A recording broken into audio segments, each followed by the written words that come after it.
Non capisco una cattiveria del genere, non hanno rispetto di niente, ti buttano giù una casa per rubare 10 bici, cioè, questo è assurdo. Roberto Catto non trova una spiegazione di fronte alla devastazione lasciata dai malviventi che intorno alle 4:30 della notte hanno sfondato con un camion la vetrina del suo negozio Crazy Sport a Menarè di Vittorio Veneto, abbattendo una colonna portante, caricando poi sul mezzo 10 biciclette.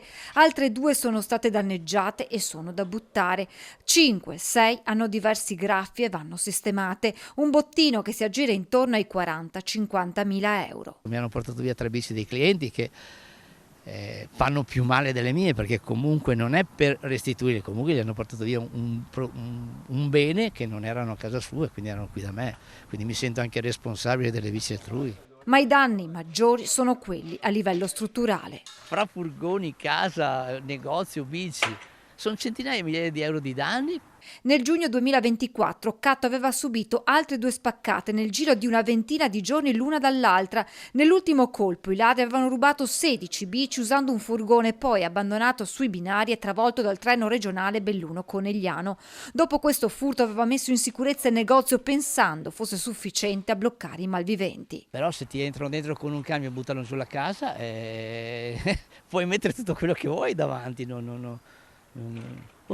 Cioè, non sappiamo più, cioè, giuro, non so cosa fare, come poter impedire un'altra cosa del genere. Rispetto ad allora, oggi i danni riportati dalla sua attività sono ben maggiori e Catto è costretto a fermarsi. Dovrò star fermo almeno una settimana di lavoro, perché comunque non ce la facciamo a lavorare decentemente. Dovrò dormire qui un mese noleggiando un camper.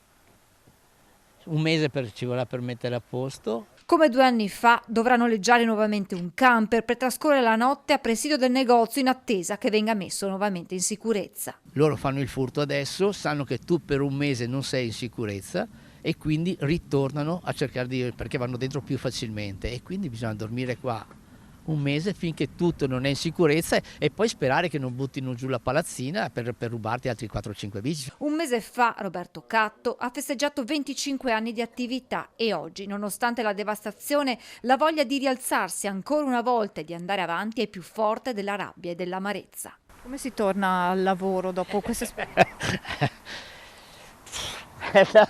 Però non voglia di smettere, di mollare tutto. No, è una vita di lavoro questa, è la vita.